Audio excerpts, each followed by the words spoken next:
ہے آپ نے کبھی چھلی ہوئی موسمبی لی ہے کیا؟ ارے بولو بھائی. اچھا آپ نے کبھی چھلے ہوئے کیلے لیے کیا؟ آپ نے کبھی چھلے ہوئے سنترے لیے کیا؟ اچھا کوئی آپ کی مدد کر کے چھل کر آپ کو اگر موسمبی دے تو آپ لیں گے؟ نہیں، کوئی پسند نہیں کرے گا. آپ کے مینجمنٹ نے باقاعدہ یہاں پر ایک شانتتا پرامن طریقے سے حجاب کے تعلق سے جو ملک میں گھٹیا ماحول بنایا جا رہا ہے، اس کو لے کر ایک احتجاجی ریلی یہاں پر بھی آپ لوگوں نے کی اور وہاں جدید کالج میں بھی ہوئی ہے. تو یہ پیغام ہم لوگ پرامن طریقے سے شانتتا پورو انداز میں بھارت کی حکومت کو، انڈین گورنمنٹ کو یہ بتا رہے ہیں کہ حجاب ہمارا سنویدھانک حق ہے، ہمارا رائٹ ہے. یہاں کتنا خوبصورت منظر ہے. آج ہماری ہندو بہنیں یہاں پر موجود ہیں. گیتا بہن جو یہاں سسٹر ہے، انہوں نے انٹرویو دیا، اور بھی ہندو بہنیں یہاں پر موجود ہیں. ان کا سب کا کہنا ہے اور ہمارا ماننا ہے کہ یہ ہمارا رائٹ ہے، ہمارا حق ہے. اس پر حکومت نے زبردستی نہیں کرنا چاہیے. لیکن میں آپ کو بتا دوں، میں سیاسی نیتا بھی ہوں اور اسی کیمپس کا 14 سال کا لیکچرار بھی رہا ہوں. میں آپ کو بتا دوں ابھی اس وقت میں ایک بڑا سیاسی نیتا ہوں، اس لیے میں آپ کو بتاؤں کہ یہ صرف ایک راجنیتی چل رہی ہے. لیکن ان کی گھٹیا اور نیچ راجنیتی کو ختم کرنے کے لیے ہزاروں لاکھوں کی تعداد میں مسلم بیٹیاں ہی نہیں بلکہ ہندو بیٹیاں، ہندو بہنیں بھی حجاب کے سمرتھن میں پورے ہندوستان میں سڑکوں پر اتر آئی ہے. اور انشاءاللہ آپ کو، ہم کو، سب کو ہمارا حق مل کر رہے گا، کیونکہ ملک جان چکا ہے، ملک جان چکا ہے یہ مدعے ہمارے نہیں ہیں. ہمارے ملک کا مدعا ہے تعلیم، ایجوکیشن، شکشن، سواستھ، میڈیکل، ہے نا، بھوکمری، بے روزگاری، یہ اصل مدعے ہیں. لیکن ابھی اصل مدعوں سے دھیان ہٹانے کے لیے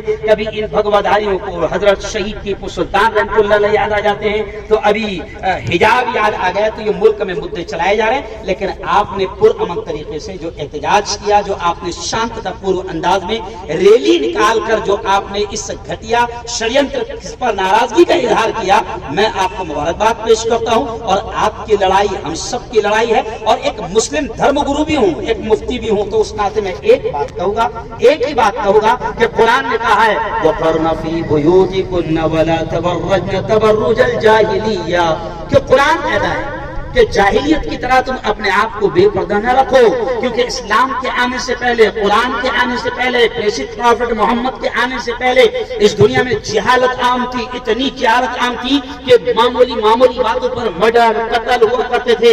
اور اتنی جہالت عام تھی کہ بیٹی کا پیدا ہونا اتنا بڑا عیب سمجھا جاتا تھا کہ قرآن نے کہا وَإِذَا الْمَوْءُودَةُ سُئِلَتْ بِأَيِّ ذَنبٍ قُتِلَتْ کہ بیٹی کو پیدا ہوتی گاڑ دیا جاتا تھا، دفن کر دیا جاتا تھا. اگر کسی گھر میں بیٹی پیدا ہو جاتی تو باپ شرم کے مارے محلے میں، گاؤں میں منہ نہیں دکھاتا تھا جب تک کہ بیٹی کو گال نہ دے، مار نہ دے. لیکن اسلام آیا، عورتوں کو بھی حق دلایا، بیٹیوں کو حق دلایا. اسلام آیا، ہمارے نبی نے کہا کہ ماں کے قدموں تلے جنت ہے. ہمارے نبی نے کہا کہ بیٹی رحمت ہے. تو اسلام نے عورتوں کو بھی حق دلایا، اور عورتوں کو یہ بھی حق دلایا اسلام نے کہ ان کو پردے کے ذریعے سے ان کی سیکورٹی، ان کی حفاظت کی جا سکے. آج پردے کے ذریعے سے ہم سب کی حفاظت ہوتی ہے. آپ نے کبھی دیکھا ہوگا، آپ کیلے کی دکان پر گئے یا آپ انگور لینے گئے یا آپ کوئی سنترا، موسمبی، جو فروٹ جو اللہ نے کور لگا کر دنیا کو دیے ہیں، انسانوں کو دیے ہیں، آپ نے کبھی چھلی ہوئی موسمبی لی ہے کیا؟ ارے بولو بھائی. اچھا آپ نے کبھی چھلے ہوئے کیلے لیے کیا؟ آپ نے کبھی چھلے ہوئے سنترے لیے کیا؟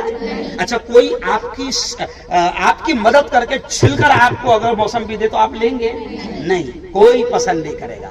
آپ چاکلیٹ لینے جاتے ہیں، آپ ٹافی لینے جاتے ہیں، آپ کیڈبری لینے جاتے ہیں، تو کور ہٹا کر لیتے ہیں یا کور میں لیتے ہیں؟ ہے نا، اس لیے کہ کور ہی میں حفاظت ہے. کائے میں حفاظت ہے. اور یاد رکھو کہ ہر قیمتی چیز کو کور لگایا جاتا ہے. قرآن قیمتی کتاب، اہم کتاب، ہم جزدان میں رکھتے ہیں اسے حفاظت سے، ہے نا. کعبۃ اللہ سب سے قیمتی زمین پر اللہ کا گھر، اس پر بھی کیا ہے؟